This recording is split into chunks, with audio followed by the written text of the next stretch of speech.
On December 5, 1945, 5 United States Navy aircraft disappeared during a training mission east of Florida. A rescue plane carrying 13 more men vanished soon afterward. No confirmed wreckage from either flight was recovered. Today, these 27 men are remembered as victims of the Bermuda Triangle. But on the day they disappeared, the Bermuda Triangle had no name, no accepted border, and no place on an official map. The tragedy came first. The triangle was drawn around it years later. That reversal is the real mystery. How did unrelated shipwrecks, aircraft losses, storms, navigational mistakes, and unanswered investigations become one supernatural story? Why did one Navy training accident become its defining image? And what happened to the people inside these cases when popular culture turned their deaths into evidence of aliens, Atlantis, magnetic forces, and gateways beyond the known world? The history of the Bermuda Triangle is not simply a history of disappearances. It is a history of how human beings transform uncertainty into legend. Long before anyone imagined a triangle, Bermuda already carried a reputation shaped by the sea. The islands sit alone in the North Atlantic, surrounded by an extensive reef system and exposed to routes followed by ships crossing between Europe, the Caribbean, and North America. Early European mariners worked with incomplete charts, uncertain longitude, and limited knowledge of Atlantic currents. Bermuda could serve as a valuable landmark, but approaching it could also place a wooden vessel among reefs that were difficult to see until escape was no longer simple. By the 16th century, Bermuda was associated in European maritime culture with danger, and was sometimes called the Isle of Devils. The name did not prove that anything supernatural lived there. It revealed what sailors feared: storms, isolation, unseen reefs, navigational error, and an ocean whose depths remained largely unknowable. Numerous ships were wrecked around the islands before permanent English settlement. Bermuda's earliest mythology, therefore, did not begin with aircraft or paranormal writers. It began with mariners trying to explain a hazardous place, using the language available to their age. In 1609, the English ship Sea Venture was leading a supply fleet toward the struggling colony at Jamestown.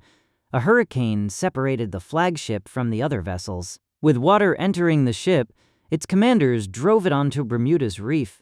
The vessel was lost, but approximately 150 passengers and crew reached the islands alive. One of Bermuda's most famous maritime disasters was therefore also a survival story. The reef that destroyed the ship prevented it from sinking in deeper water. The castaways remained in Bermuda for roughly 10 months. They constructed 2 smaller vessels from local cedar and salvaged material, naming them Patience and Deliverance. Their survival did not remove personal loss. Among those aboard was John Rolfe. His wife gave birth in Bermuda to a daughter who was given the island's name. The child died there, and Rolfe's wife also died during this period of upheaval. The records give us no right to invent their private thoughts. They tell us enough. Survival could contain grief, and rescue did not restore everything the voyage had taken. The survivors finally continued to Virginia in 1610.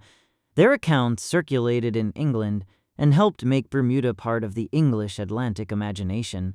The important point is not that the Sea Venture created the Bermuda Triangle legend. It did not.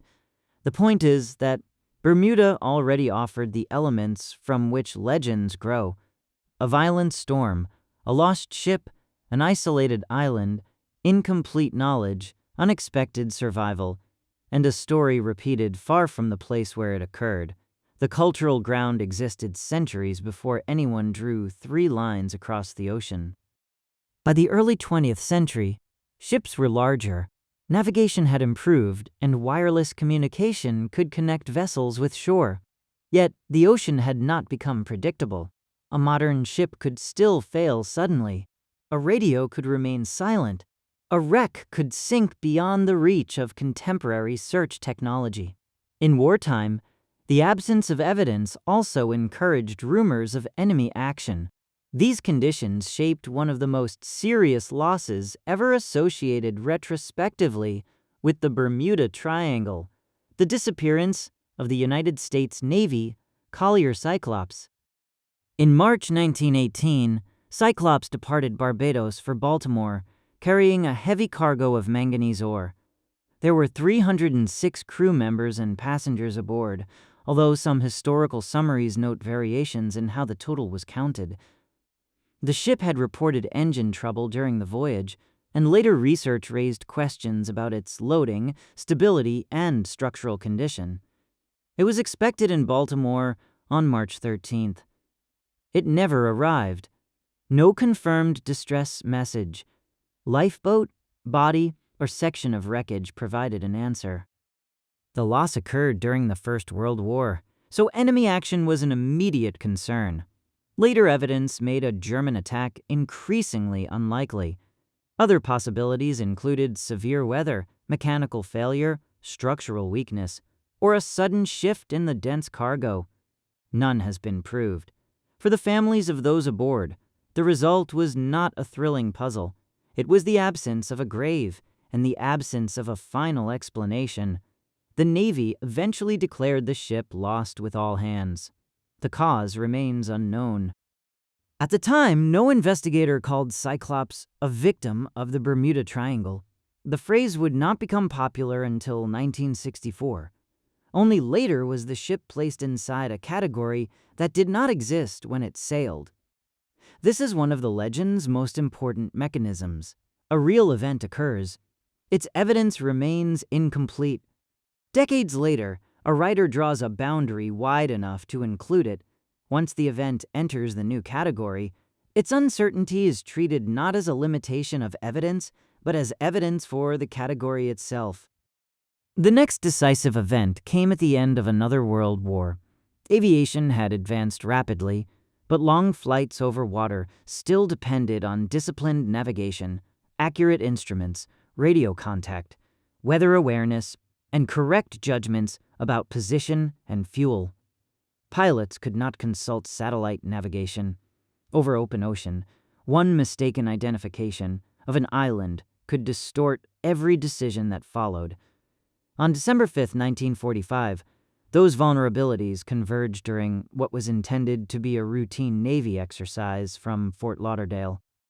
Flight 19 consisted of 5 TBM Avenger torpedo bombers carrying 14 Navy and Marine personnel. Lieutenant Charles C. Taylor led the formation.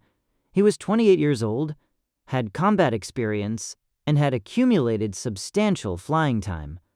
The planned exercise required the aircraft to fly east, conduct a practice bombing run near the Bahamas, continue on a navigational course, and then turn back toward Florida.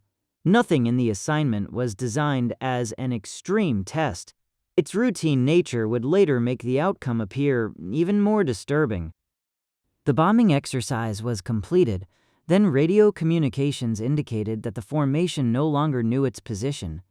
Taylor believed he was over islands in the Florida Keys, southwest of the air station. Available evidence, instead, suggests that the flight was over the Bahamas, east of Florida. That distinction was fatal. From the Keys, the correct route home would generally lead northward. From the Bahamas, the coast lay to the west.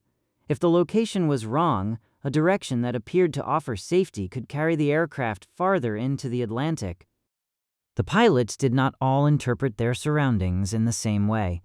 Some apparently believed the formation was north of the Bahamas and argued for a course toward the Florida coast. Taylor remained responsible for the group and continued trying to establish where they were. Radio reception was inconsistent. Attempts to obtain a reliable position did not resolve the confusion in time. The crisis did not require a mysterious force. It required only one uncertain location, competing judgments, imperfect communications, and fuel that continued to burn while the men tried to decide whom to trust. As the afternoon ended, the weather deteriorated and the aircraft remained away from land. The formation changed course more than once. Every correction made from an uncertain starting point created another possibility of error. Fuel levels became critical. Search personnel prepared for the likelihood that the Avengers would have to ditch in rough water. Taylor's final monitored instructions indicated that the planes would remain together and go down together when fuel in the first aircraft became dangerously low. After that, communication ended. A TBM Avenger was a heavy aircraft. A controlled landing on calm water was dangerous. A night ditching in rough seas offered far less hope. Searchers reached the suspected area, but found no surviving crew, floating wreckage, or confirmed impact site. The absence of debris later became one of the legend's most repeated details, yet deep water, darkness, waves, uncertain search coordinates, and the rapid movement of surface material could all make recovery extremely difficult. What remained was not proof of disappearance beyond nature. It was an incomplete accident scene spread across the ocean. The disaster then doubled. A Martin PBM Mariner carrying 13 men was sent to join the search. It also disappeared. Contemporary evidence led the Navy to conclude that the rescue aircraft most likely exploded because of a fuel system failure. The Mariner type had a known vulnerability to fuel vapors, but to the public, the immediate sequence appeared almost impossible. 5 aircraft vanished, and then an aircraft sent to find them vanished as well. In a single evening, 27 men were lost. Aircraft and ships searched a wide region. The operation produced no confirmed remains of Flight 19 or the Mariner's crew. For official investigators, the problem was to reconstruct decisions from fragmented radio traffic and testimony given by people on the ground. For the families, there were no recovered bodies and no final moments they could know with certainty. For later storytellers, the same missing evidence offered something different, a blank space into which almost any explanation could be placed. The Navy's original investigation placed substantial responsibility on Taylor's navigational decisions. His mother, Catherine Taylor, challenged that conclusion. She argued that the evidence did not justify assigning definitive blame when neither the aircraft nor their crews had been recovered. Her campaign forced the Navy to reconsider the language of its finding. In 1947, a review changed the official conclusion concerning Flight 19 to reasons or causes unknown. For a mother defending her son, that wording removed an accusation. For the future legend, it opened a door. Unknown is a precise word in an investigation. It means that available evidence cannot establish a cause to the required standard. It does not mean that all explanations are equally likely, and it does not mean that a supernatural cause has survived scientific testing. Yet, outside official records, the word can sound like an invitation. It allows a tragedy to be retold without the limits imposed by weather reports, fuel calculations, aircraft design, navigational charts, or human fallibility. The less that is known, the more dramatic the retelling can become. In 1950, an Associated Press article gathered several disappearances from the Western Atlantic into a single narrative. Flight 19 was among them. The article reportedly described the aircraft as disappearing in complete radio silence, even though substantial radio communication had been recorded. That change mattered.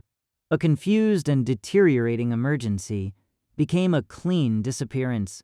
Separate events, involving different vessels, years, weather conditions, routes, and technical problems, began to look like repetitions of one unexplained pattern. Magazine writers continued assembling these cases during the 1950s and early 1960s. The emerging story usually connected Florida, Bermuda, and Puerto Rico, although its boundaries were never consistent. That flexibility was useful. A narrowly defined region would exclude many dramatic incidents, A loosely defined one could absorb losses from a vast and heavily traveled part of the Atlantic. Geography was no longer merely describing the story. Geography was being adjusted to preserve it. In 1964, writer Vincent Gaddis published an article titled "The Deadly Bermuda Triangle" in Argosy magazine. The phrase gave the developing legend what it had previously lacked: a memorable name and a simple shape. A triangle could be printed on a map, placed on a magazine cover, and understood in seconds. Once named, the region seemed to possess an identity independent of the incidents used to construct it. Flight 19 became its central drama. Cyclops and older losses were recruited as earlier chapters in the same story. During the 1970s, the triangle moved from magazine mystery to international popular culture. Charles Berlitz's 1974 book presented a wide collection of disappearances and entertained extraordinary possibilities, including lost civilizations and forces beyond conventional science. The timing favored the story. Public fascination with unidentified flying objects, ancient mysteries, paranormal phenomena, and government secrecy had created a large market for unresolved events. The Bermuda Triangle offered all of them in one image, an empty section of ocean from which technology itself appeared unable to escape. But the most dramatic versions often depended on changing the record. Communications were shortened, rearranged, or stripped of context. Weather and mechanical information disappeared from retellings. Incidents outside some versions of the triangle were moved inside it. One popular account even added an otherworldly phrase to Taylor's radio message that does not appear in the official evidence. Each repetition made the story cleaner. And as the story became cleaner, the history became less accurate. In 1975, researcher and librarian Larry Couchet published The Bermuda Triangle Mystery Solved. Instead of treating earlier books as evidence, he returned to weather reports, official investigations, newspaper archives, aircraft records, and the original locations of incidents. He found that many celebrated mysteries had been exaggerated, inaccurately reported, or detached from ordinary explanations. His conclusion was not that every loss had been solved. Some had not. His argument was that the single supernatural pattern had been manufactured from cases that did not justify it. The manufacturing process was surprisingly simple. Select unresolved cases, but ignore the thousands of safe voyages. Expand or contract the boundary according to which event is being discussed. Describe a missing wreck as a disappearance without trace, even when deep water and strong currents make recovery unlikely. Remove the storm from a storm loss. Remove the radio traffic from an aviation emergency. Then present every remaining uncertainty as if it points toward the same invisible cause. The pattern becomes convincing because the information that would weaken it has been edited away. The real environment needs no supernatural assistance to be dangerous. Atlantic tropical storms and hurricanes frequently cross parts of the region. The Gulf Stream can move rapidly, carry debris away from an accident site, and contribute to sudden changes in sea conditions. Caribbean islands and banks create shallow water hazards, while other areas descend into deep ocean. Around Bermuda itself, the surrounding reefs account for centuries of documented shipwrecks. These are physical conditions. They do not explain every individual disappearance, but they explain why accidents can occur and why their evidence may be difficult to recover. Compass behavior also became part of the legend. Navigators must account for the difference between magnetic north and geographic north in many parts of the world. The relationship changes by location and over time. That reality is not evidence of a unique force field. In Flight 19, Taylor reported compass difficulty, but instrument problems alone do not establish an unexplained regional phenomenon. Navigation failures can arise from malfunctioning equipment, mistaken landmarks, incorrect assumptions, communication problems, or several of these factors acting together. The National Oceanic and Atmospheric Administration states that there is no evidence of mysterious disappearances occurring more frequently in the Bermuda Triangle than in other large, heavily traveled ocean regions. The United States Coast Guard does not recognize it as an area of special hazard and reports that reviews of casualties have identified no extraordinary factor. The United States Board on Geographic Names does not recognize an official region called the Bermuda Triangle. The shape exists in popular culture, not in formal geography. Debunking the supernatural legend does not erase the human tragedies. The people aboard Cyclops remain missing. The 14 members of Flight 19 did not return. 13 men died while trying to find them. Their families lived with uncertainty that no later explanation could fully remove. But treating them as evidence of an oceanic curse can create a second loss. It reduces sailors, aviators, rescuers, and relatives to supporting characters in a paranormal story. Their real decisions, risks, errors, service, and grief become less important than the legend built above them. Some questions genuinely remain. The wreck of Cyclops has not been conclusively identified. The final location of Flight 19 is not known. No physical evidence can show exactly how the Avengers entered the water, or whether every aircraft remained together until impact. A responsible history must leave those spaces open. But an unanswered question is not a blank check. It does not permit us to invent dialogue, alter radio messages, dismiss known hazards, or promote the most dramatic possibility as the most probable one. The legend survives because natural explanations often feel emotionally incomplete. A chain of navigational mistakes, uncertain weather, limited communications, mechanical weakness, and bad timing does not provide a single villain. It offers no hidden intelligence and no final revelation. It tells us that trained people can become lost, reliable machines can fail, and enormous searches can end without recovery. The supernatural story is less supported by evidence, but it is easier to remember. It turns randomness into intention and a collection of tragedies into one comprehensible design. That may be the Bermuda Triangle's lasting historical value. It shows how a modern legend can form without a single inventor controlling the process. Sailors inherited ancient fears of the ocean. Real ships and aircraft disappeared.